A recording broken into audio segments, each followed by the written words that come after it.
سبق ملتا ہے کہ اللہ تعالیٰ کی ذات کے اوپر بندے کو امید ہونا چاہیے، مایوس نہیں ہونا چاہیے۔ اب میں مثال دیتا ہوں، حضرت یعقوب علیہ السلام کے بیٹے جب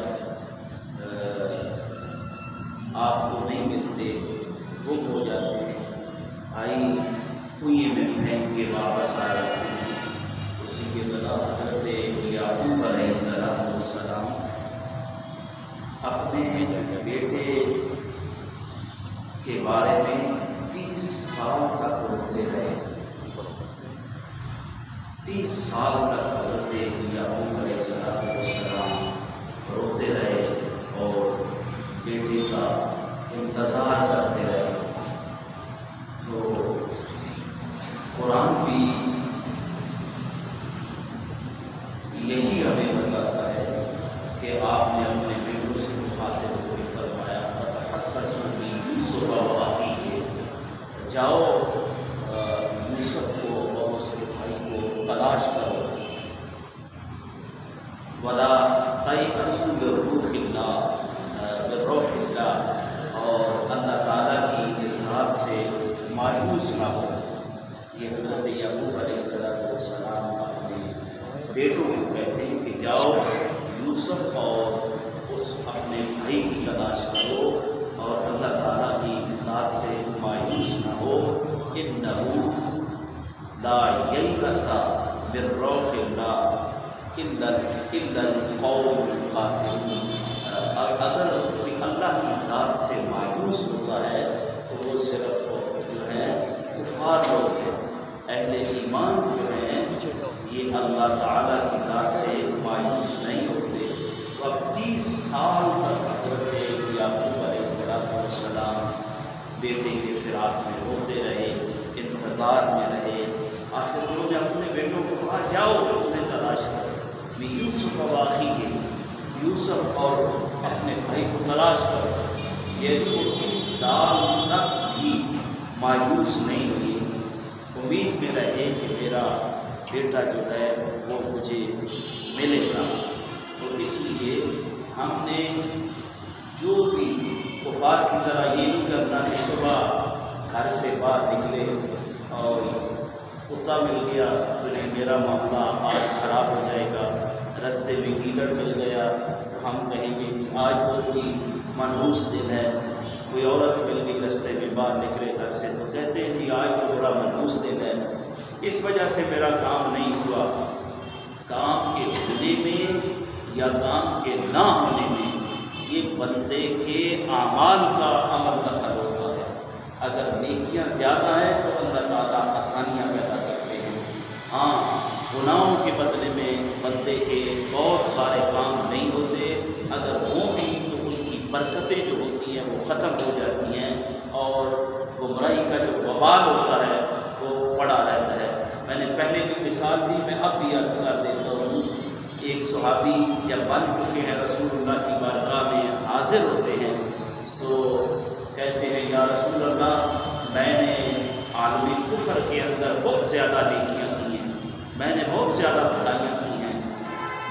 میں مثال بھی دیتے ہیں کہ میں جو ہے ایک بچی کو میں نے لے لیا اور باپ اس کو ذبح کرنے کے جو ہے وہ چکر میں تھا، تو اس طرح میں نے کئی بچیوں کو اڈاپٹ کیا اور میں نے جن کو قتل ہونے والا تھا، تو یا رسول اللہ کیا میری ان نیکیوں کا بھی مجھے جو ہے وہ صلہ ملے گا؟ تو نبی کریم صلی اللہ علیہ وسلم نے فرمایا یہ تیرا ایمان میں داخل ہو جانا، مقام صحابیت کو پا لینا، یہی تو ان کا صلہ ہے کہ آج تم اتنے بڑے مرتبے پہ آ گیا ہے اور تجھے دارین کی سعادتیں مل گئی ہیں، دنیا میں بھی تیری عزت ہوگی، کل قیامت والے دن میں بھی تیری عزت ہوگی۔ تو ہم جو نیک کاموں سے رک جاتے ہیں، ہم نیک کاموں کو کر نہیں پاتے، یہ گناہوں کا وبال ہوتا ہے جن کی وجہ سے بندہ جو ہے وہ نیکی کے راستے کو چھوڑ دیتا ہے اور برائی کے راستے پہ لگ جاتا ہے، اس کی نیکی میں برکت نہیں رہی۔ اگر وہ نیکیاں کرتا بھی ہے تو اپنی نیکیاں تو لگانے میں، بکواسات کرنے میں، غیبت کرنے میں، حسد کرنے میں، بغض کرنے میں، ان معاملات میں لگا کے اپنی وہ نیکیاں جو ہیں وہ ضائع کر دیتے ہیں۔ یہ غیبت کے بارے میں جب امام ابو حنیفہ سے پوچھا گیا نا تو امام ابو حنیفہ فرماتے ہیں کہ میں نے اگر غیبت کی نا تو میں غیبت صرف اپنے باپ کی کروں گا اور میں کسی کی غیبت نہیں کرتا۔ یہ امام ابو حنیفہ کا قول ہے، کسی عام بندے کا قول نہیں۔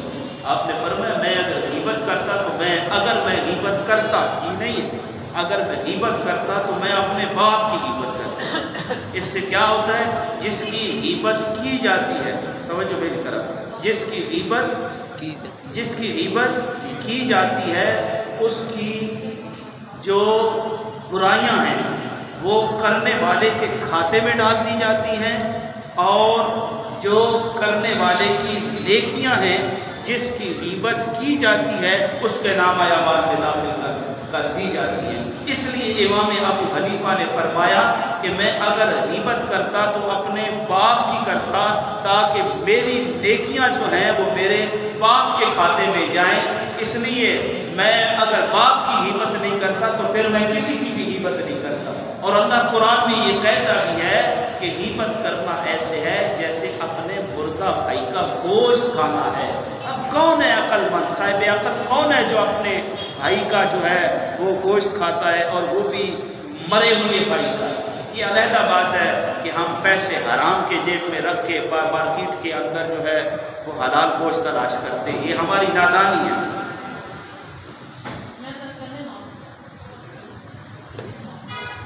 تو سامعین محترم،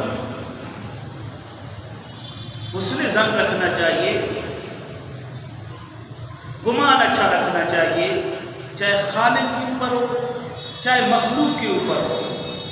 دیکھیں نا، جب سیدنا حضرت ابوبکر صدیق رضی اللہ تعالیٰ عنہ اور نبی کریم صلی اللہ علیہ وآلہ وسلم آپ غار میں آئے تو کفار تو بالکل غار کے تہانے پہ آ کے کھڑے ہو گئے تھے،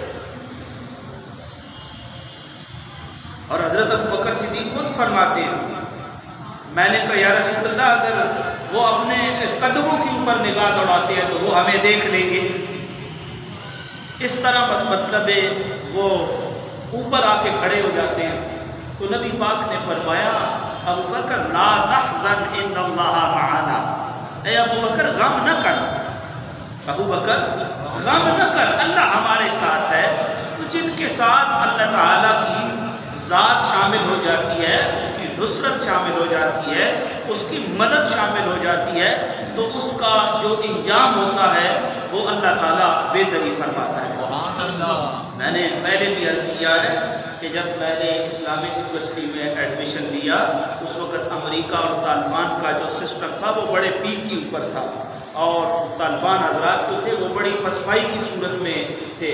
تو ہمارے اسلامک کے پروفیسر طنز کر کے ان طلباء، اس وقت داڑھی کا بھی جو ہے نا کہیں چیکنگ نہیں ہوتی تھی تو داڑھی والے کی چیکنگ ہوتی تھی، داڑھی والے کو جو ہے نا وہ شک و شبہات کی نگاہ سے دیکھا جاتا تھا، اور یہی کنسیڈر کیا جاتا تھا کہ داڑھی والا جو ہے یہ دہشت گرد ہے، اور پروفیسر ہمیں طنز مار کے یہ کہتے تھے کہ تمہارا اسلام طالبان والا تو نہیں ہے۔ یہ مطلب یہ عام تھا، ایک مذہبی طالب علم کو ٹارچر کرنے کے لیے یہ عام تھا۔ میں اسلامک یونیورسٹی کی بات کر رہا ہوں، میں کسی معمولی جگہ پہ بات بیٹھ کے نہیں کر رہا، میں ممبر رسول پہ بیٹھ کے یہ بات کر رہا ہوں، اس میں ذرا کوئی دوسری رائے نہیں ہے۔ لیکن آج پھر آپ دیکھ لو جو ہے وہ ان کی پوزیشن کیا ہے، اور ہم ایٹمی پاور ہے، ہماری پوزیشن کیا ہے، ہمیں 47 میں ہم آزاد ہوئے، ہماری پوزیشن کیا ہے، اور ان کو 3 سال نہیں ہوئے تو ان کی پوزیشن کیا ہے۔ صاحبو، جب بندہ اللہ کی ذات کے اوپر بھروسہ رکھ کے چل پڑتا ہے تو یاد رکھو اللہ کوئی نہ کوئی اس کے لیے بہتر رستہ نکالتا ہے۔ اب بتاؤ نا، جب رسول اللہ صلی اللہ علیہ وآلہ وسلم مکہ میں تھے تو مکہ کا دور کوئی معمولی دور تو نہیں تھا۔ جس نے لا الہ الا اللہ پڑھا اس کی زندگی کوئی پھولوں کی سیج کے اوپر نہیں تھی۔ یہ تو اصحاب رسول سے پوچھو نا کہ ان کے اوپر کتنا مشکل وقت تھا۔ جو بھی اس دین کا نام لیتا تھا اس کے لیے کیا کچھ نہیں کفار مکہ کرتے تھے، یہاں تک کہ اللہ کے رسول جو ہر وقت اللہ کی نظروں میں ہے، اللہ کے رسول بھی شہر مکہ کو چھوڑنے پہ مجبور ہو گئے اور شہر مکہ کو انہوں نے الوداع کہہ دیا، شہر مدینہ پہ آ کے بسیرا ڈالا۔ لیکن جب اللہ تعالیٰ کی ذات کی خاطر بندہ کوئی قدم اٹھاتا ہے تو اللہ سے بڑا نجبان کوئی نہیں، اللہ سے بڑھ کر مدد کرنے والا کوئی نہیں، اللہ سے بڑا کوئی طاقتور نہیں ہے، اللہ تعالیٰ کی ذات مدد کرتی ہے۔ سبحان اللہ۔ آج ہمارے بھائی جو فلسطین والے ہیں وہ بھی انتہائی مشکل میں ہیں اور ہم اکثریت اس میں مایوسی بھی پھیلاتے ہیں اور ہم جو ہے مدد تو ان کی اللہ والے کرتے رہیں گے جب تک ہیں، وہ زبان سے اپنے مال سے اپنی جان سے کچھ نہ کچھ کرتے رہیں گے۔ سوال یہ پیدا ہوتا ہے اگر عالم کفر اکٹھا ہو سکتا ہے تو عالم اسلام کیوں نہیں اکٹھا ہوتا؟ جنہوں نے قبلہ اول کو نشانہ بنایا ہوا ہے، کل وہ قبلہ حرم کو بھی، ہمارے قبلے کو بھی، ہمارا قبلہ وہ بھی ہے، ہمارا قبلہ یہ بھی ہے، ہمارے لیے جس طرح قبلہ اول مقدس ہے اسی طرح بیت حرم بھی جو ہے وہ بھی ہمارے لیے جو ہے وہ مقدس ہے۔ وہاں پہ بھی رسول اللہ نے منہ کر کے نمازیں پڑھی، ادھر بھی پڑھی، وہاں پہ تو آپ نے انبیاء کو امامت کرائی اور آپ کا سید الانبیاء کا لقب ٹھہرا ہے، تو بتاؤ قبلہ اول کوئی معمولی تو نہیں ہے، 70,000 انبیاء کا وہ قبلہ ہے، بلکہ 70,000 انبیاء کی وہ جو ہے قبریں ہیں وہاں پہ، تو وہ کوئی معمولی تو نہیں ہے۔ لیکن افسوس کا مقام یہ ہے کہ آج امت مسلمہ کا خون سفید ہو گیا ہے، 57 ممالک پتہ نہیں ان کو کیا کون سی بیماری پڑی ہوئی ہے کہ ان کو کچھ نظر نہیں آتا۔ کافر کسی کا نہیں ہے، یہ یاد رکھیں، کافر کسی کا نہیں ہے۔ جن کا مال وہاں پہ ہے، کرمو قذافی تھا، صدام حسین تھا، اور بھی جتنے تھے، ادھر کرزئی تھا، ان جتنوں کا بھی انہوں نے مال اپنے بینکوں میں رکھا نا وہ واپس نہیں دیتے، وہ ہڑپ کر جاتے۔ تو ان سے کبھی ہم خیر کی توقع نہیں کر سکتے۔ مسلمان ایک مار دے تو قیامت آ جاتی ہے، ایک مار دے تو قیامت آ جاتی ہے۔ کتنا بڑا ظلم ہے، 70,000 تک جو ہے وہ لوگ شہید ہو چکے ہیں اور ابھی تک جو ہے امت مسلمہ میٹھی کرتی رہی ہے۔ ہمارے خاص معاملات پہ یہی ہوتا ہے، نشستن گفتن اور برخاستن، بیٹھے بات چات کی اور ختم ہو گیا، یہی ہمارا جو ہے وہ ہماری زندگی کا وتیرہ ہے۔ اور اسی طرح ہونے والوں کے پھر حالات بھی یہ ہوتے ہیں۔ ہم تو اپنی قوم کے ساتھ مخلص نہیں۔ دیکھو نا، جس نے لا الہ الا اللہ محمد رسول اللہ پڑھا ہے، پھر آپ دیکھ لیں شہر مکہ سے اٹھنے والا یہ دین، جدھر جدھر یہ لوگ گئے پھر لوگ ان کے دیوانے ہوتے گئے۔ آج ہماری کیا حالت ہے؟ ہم اپنے آپس میں مخلص نہیں ہیں۔ آج ہم یہودی مار رہے ہیں تو وہ مارنے کا حق بھی ہے، اگر حکمرانی معیشت پہ کرتا ہے تو اس کو کرنے کا حق بھی تو ہے نا، کہ پوری دنیا میں آپ یہاں پہ پنڈی شہر میں ہم اپنے حالات کی بات کریں، ہماری دکانوں میں ہماری چیزیں 3 نمبر سے شروع ہوتی ہیں، تو کا تو کنسیپٹ ہی نہیں ہے۔ نبی پاک تو فرماتے ہیں من غش فلیس منا، جس نے ملاوٹ کی وہ ہم میں سے نہیں ہے۔ ہماری ملاوٹ بھی جو ہے وہ کسی معمولی درجے کی نہیں ہے، وہ بھی اعلیٰ درجے کی ہے۔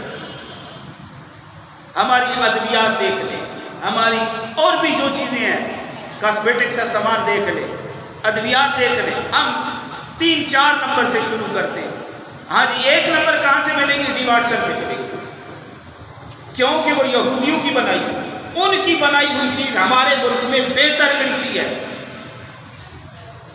اور اپنی ہماری اپنا ہم اگر صابن ہی لگائے غسل کریں یہ لوکل لے کے تو میرے خیال ہے 3 دن تو خارش نہیں چھوڑتی بندے، یہ ہماری حالت ہے۔ تو پہلے تو ہم آپس میں مخلص نہیں ہیں، تو دوسرے کو ہم کیا کہیں گے؟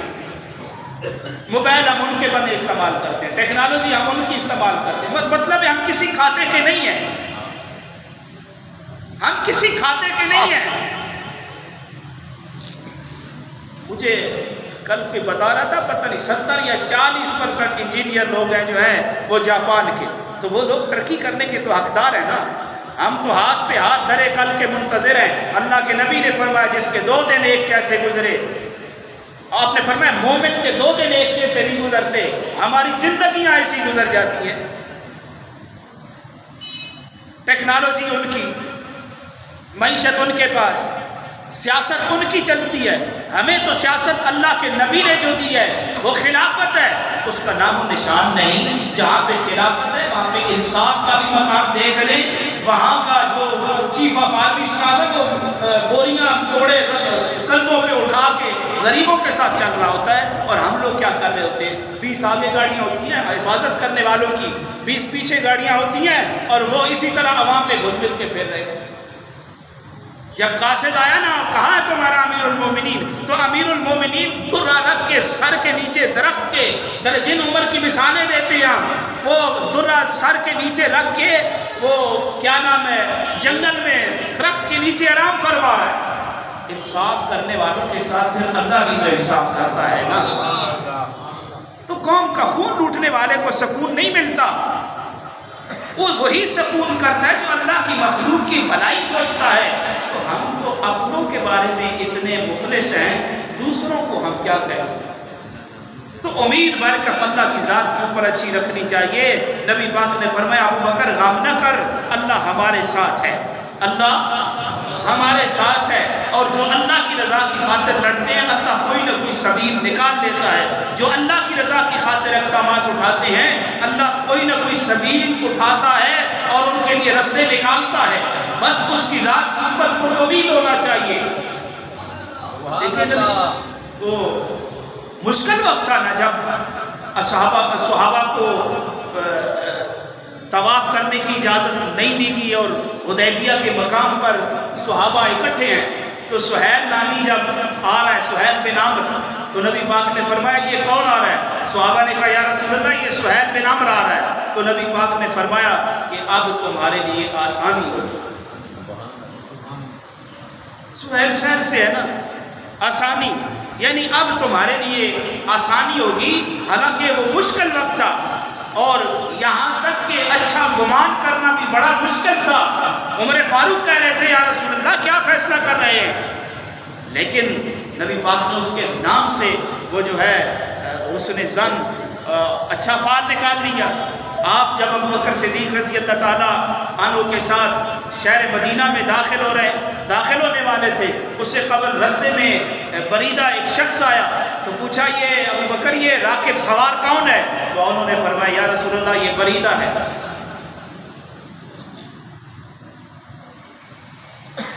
تو نبی پاک نے فرمایا بارادہ امرنا، یہ بریدہ جو ہے یہ بردن سے مشتق ہے، لہذا جو ہے اب ہمارے لیے کام ٹھنڈا ہو گیا، یعنی اب ابو بکر پیچھے آنے والا کوئی نہیں ہے۔ تو ہم تو ہر بات کو دیکھ کے جو ہے وہ بدگمانی کا شکار ہو جاتے ہیں، ہم نے کبھی اچھا سوچا ہی نہیں، تو جیسا ہمارا گمان ہوگا رب ہمارا فیصلہ بھی تو اچھا ایسا ہی کرے گا نا۔ تو اس لیے فکر کرو، اپنی فکر کرو، اقوام عالم کی فکر کرو۔ مسلمان کا کام نہیں ہے 2 روٹیاں کھا کے سو جانا، تو پھر 4 پائے میں اور 2 پائے میں فرق کیا رہ گیا؟ جس کو اللہ اشرف المخلوقات کہتا ہے اس کا کام ہے اللہ کی ذات کے اوپر بھی حسن ظن رکھے اور اپنوں کے ساتھ بھی حسن ظن کا معاملہ کرے، اور کل کی فکر بھی کرے، جہاں پہ ہم نے پیش ہونا ہے، جہاں پہ ہمارا حساب و کتاب ہونا ہے، وہاں پہ بھی تو دیکھو نا کل منہ دکھانا ہے، تو جانا تو ہے۔ کوئی کہہ سکتا ہے کہ میں نہیں جاؤں گا، کوئی کہہ سکتا ہے کہ میں کل بچ جاؤں گا، میرا حساب و کتاب نہیں ہوگا۔ مسلمان کو تو تیاری کرنی چاہیے، اور وہ تو نہ ختم ہونے والی زندگی، وہاں کا حساب تو ختم نہیں ہونے والا، اللہ نے لینا ہے۔ تو کل اللہ ہم سے یہ بھی پوچھے گا کہ تمہارے بھائی تو مر رہے تھے اور تم سکون سے بیٹھے ہوئے تھے، ہماری تو اپنی زندگی کی ریل پیل ہے، ہمیں تو کسی کی کوئی فکر نہیں، اور مسلمانوں کی اس وقت کوئی فکر نہیں۔ اب بھی ہمارے چیلم کی محفلیں، بلال کی محفلیں، سیاسی محفلیں دھوم دھام سے ہو رہی ہیں، عالم کفر بھی جانتا ہے کہ ان کی غیرت جو ہے وہ اب ٹھنڈی پڑ چکی ہے۔ وہ جب یہ کیا نام ہے وہ جن سال 2 سال پہلے کی بات ہے، 3 سال کون تھے وہ لوگ،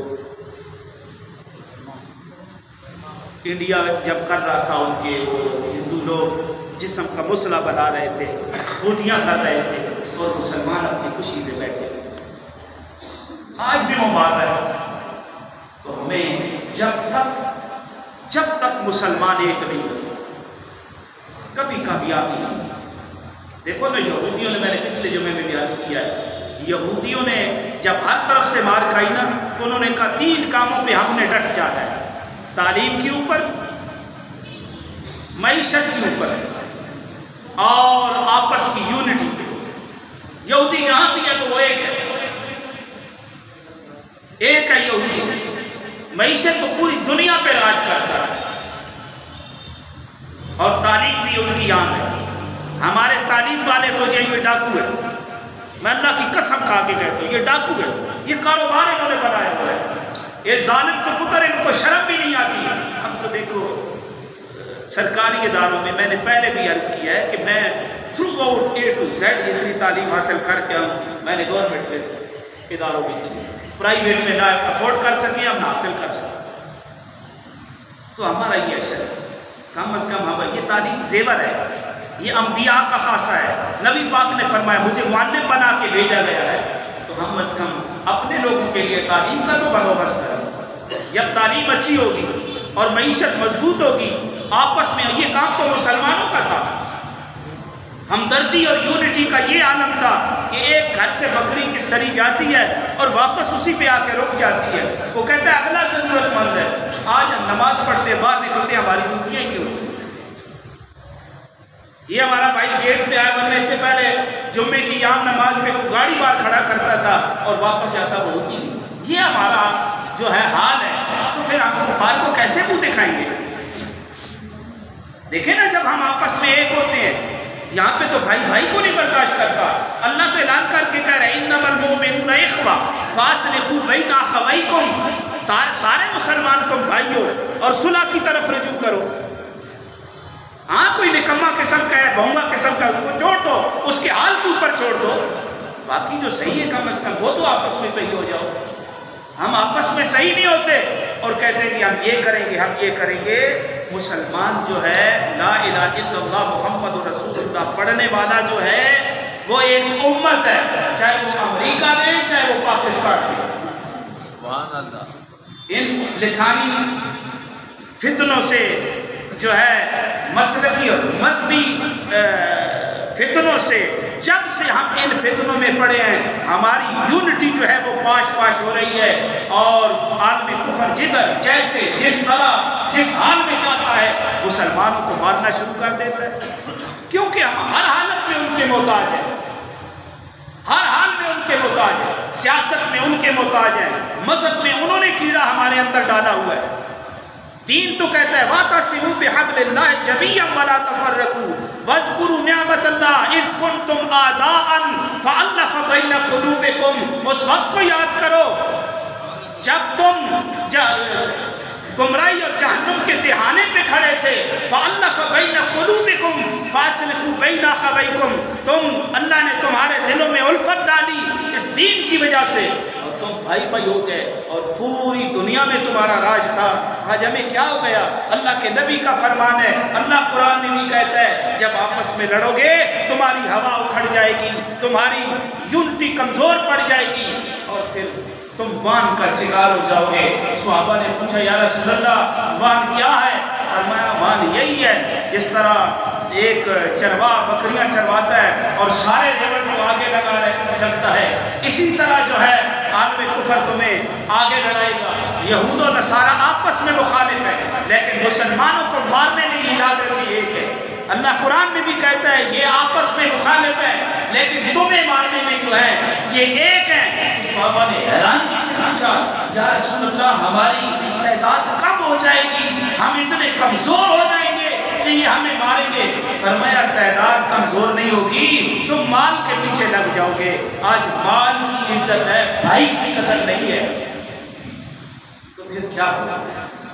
اللہ سے دعا ہے اللہ ہمیں فہم عطا فرمائے، دعا بھی کریں جو بھائی کہتے ہیں دعاؤں سے کیا ہوتا ہے، بدگمانی نہ کریں۔ جب نبی کریم صلی اللہ علیہ وسلم جنگ بدر میں داخل ہوئے، جب صف جنگ کے لیے تیار ہوئے تو اللہ کے نبی بیٹھ کے دعا کر رہے تھے، اور دعا بھی ضروری ہے، لیکن جب جہاد کی ضرورت ہو تو پھر صرف دعاؤں سے بھی کام نہیں چلتا۔ مسلمان کے لیے میں نے پہلے بھی عرض کیا ہے، ہماری وہ بقا سلامتی جو ہے یہ اطاعت اور اس جہاد کے ساتھ ہے۔ اللہ خیر عطا فرمائے۔